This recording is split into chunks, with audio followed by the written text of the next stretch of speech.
Hey Kim, nice Hi, to see you this week. good to see you. How's your week been? A little busy. Busy? Yeah. What makes it busy? Oh, just work. Just there's a lot of work at work. Well, that's okay. Well, it is. It is, but I'm still finding it a little hard with my frustration level with my coworkers. All of your coworkers? No, not all of them. I took your advice and did that homework where I kind of found somebody I felt safe with to talk to. Oh, good. Yeah. Can you tell me how that went? Well, it went pretty good because she validated some of my feelings because she also gets frustrated with some of the workers. Okay. And may I ask who that was? That was Carol. Carol. And what type of job does Carol have? She's a manager. She oversees housekeeping. Oh, okay.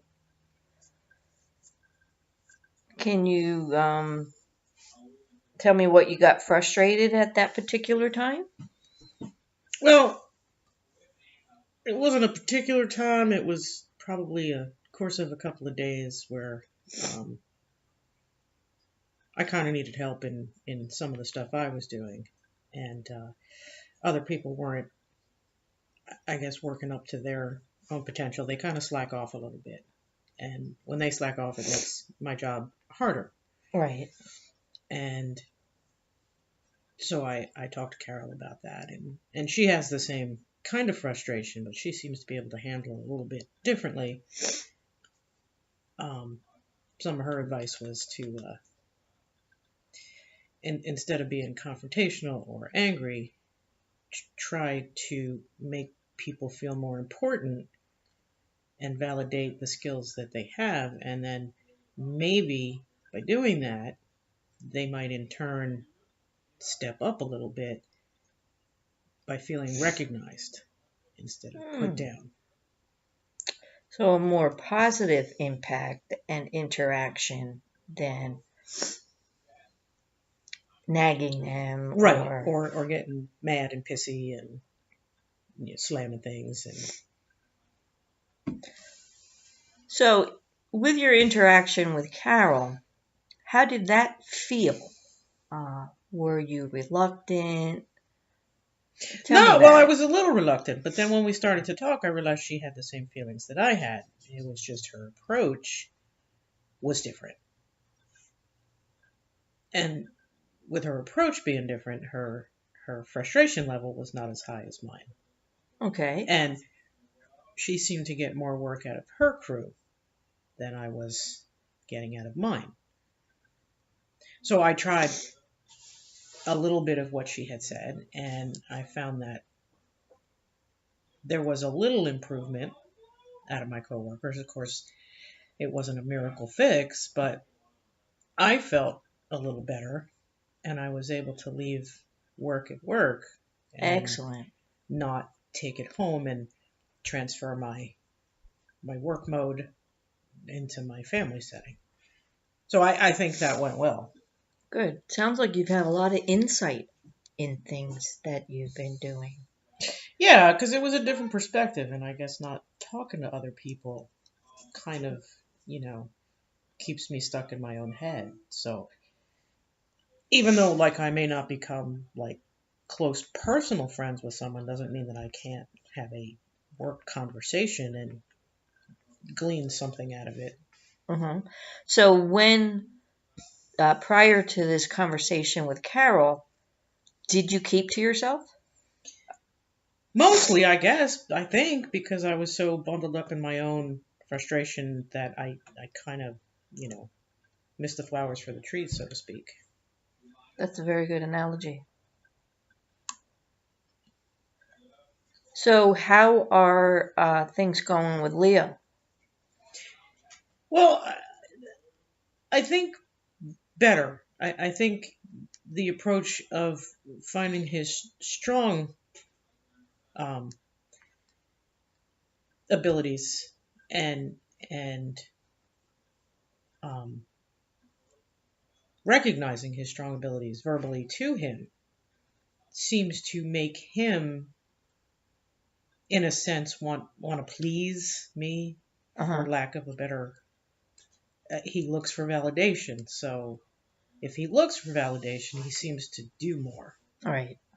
And the more I validate, then we've got the circle of, and then what he's not good at, I can teach him rather than get upset at. And that seems to be working well.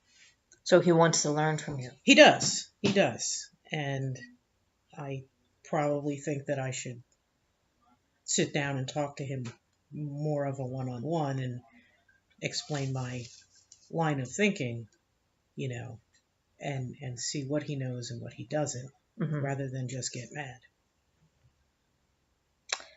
Yeah. When we're able to communicate with each other, it opens a whole vast of opportunities. You can express yourself. You can see where another person's coming from,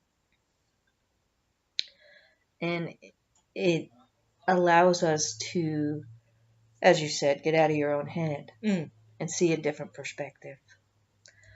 When you see Leo, how do you feel now in the working atmosphere? Well, I kind of don't dread it like I was dreading going into work. So like when I left the house in the morning, I would be in a headspace of I have to go to work and deal with him, which put me in a crappy mood at home. Now it's almost like I go to work. When I leave the house, I think, well, what can I do to make the situation better? So the feelings of frustration are not so much, and it's more feelings of what new thing can happen today, which is kind of positive. Mm-hmm. Very positive. Did you, before this new behavior, because that's what it is, in action, before this took place, did you feel hopeless? I did. I felt like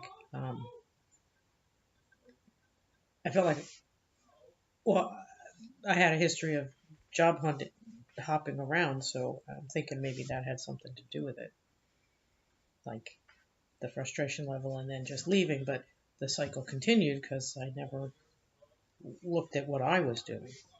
Right. You've done a lot of good work this week. Well, I want to feel different. I'm tired of feeling uncomfortable. Can you explain that? Uncomfortable to me. Well, I never feel like I can relax, and I always feel like I have to control everything. So it shows itself at work, and then it brings itself home, and I don't want to be that way. Mm-hmm. Tired of feeling uncomfortable and doing the same thing over and over again and having the same results. Kind of seems crazy. That's actually what they call insanity. Oh, I didn't know that. No, that's kind of an odd saying that you keep doing the same behavior expecting a different result. No, that's kind of the way I felt. Like I've been spinning my wheels, and I don't want to do that anymore. Good. Well, when we get uncomfortable enough and you feel strong enough to make changes, it can happen. As you said before, you had a history of jumping around jobs. Had you had any interactions with other people where you worked? Prior to this job? Not like I did with the homework. No, I didn't do any of that. Well, I'm glad that you had enough courage to do that. It was difficult, but I think in retrospect it was worth it. Good, very good. So what if anything, would you think you'd like to take a look at now? Or would you like to expand on your feelings or one more person? Well, I'm not sure that. I think I'd like to look at why I feel like I have to control everything Okay? and the super extra duperty duper responsibilities that I put on myself. All right. I'm gonna ask you if it's okay about some of your home life. Okay. How was it when you were growing up? Um, were you expected to do a lot? Were you given the skills to make your bed, do the dishes? Yeah, I was given the skills to do all that, and I grew up in an alcoholic family, and um, there was not a lot of feelings and communication. It was a lot of chaos. Mhm. What happened in that chaos? And could you describe what that chaos was No, like? it always seemed like um, things could escalate from being good and everything was okay to fighting, my parents yelling, throwing things, breaking things, stuff like that. And where were you at that time? Was probably as far back as I could remember. No, when that particular action and scenario was going on, Oh, I where tried to leave. I would either go to my room or go to a downstairs room and close the door and just wait till it finished. how long did it take to finish?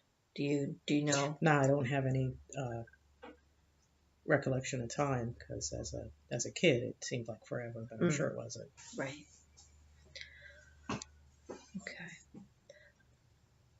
So the chaos, not having a secure, safe place, that can make us want to make sure everything's okay. Okay. If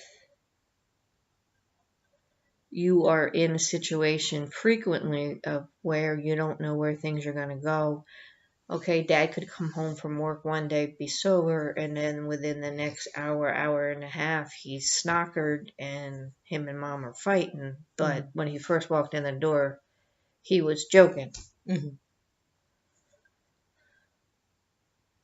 How do you think if you could control that, that would look like? If I could If you thought in your head that you could have controlled that situation of dad coming in smiling and then going to be snockered, how would of that went for you? oh, I think well the first thing that pops to mind is I would like get rid of all the liquor in the house. That would be the first thing, so that that couldn't happen. Mhm. Did you ever do that? No. Mm-mm. But I hear that you wanted to. Yes. So when we don't have control of our situation as a child, as an adult, we thrive for that. Okay. And I think with your work, how do you see your work, um, your socialization when you're at work compared to what happened in your childhood home? Do you see any type of connection? Well, I guess Maybe that's one of the reasons why I don't really get close to anybody, because I don't know what they're about, like what's going to happen. Like they could be nice one minute and then not the next. Do you have any proof of that? I mean, have you seen? No, I don't.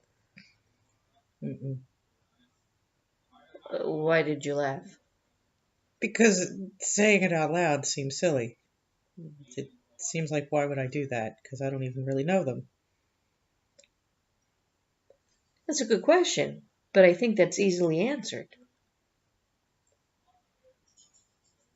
Well, yeah, now that it's stated. Yes. So you've got history of people's behavior. That's all that you've seen, probably. Um, so why would you think other people acted differently? You didn't see it. That makes sense. You are making great strides. I think with the work that you're doing, sounds like you want a different relationship with Leo, and I'm very proud of the fact that you sat and you talked about things with Carol. That's great. I think we're at a point now where we can make some goals. Okay. You've recognized some things that have brought you distress, and some improvement.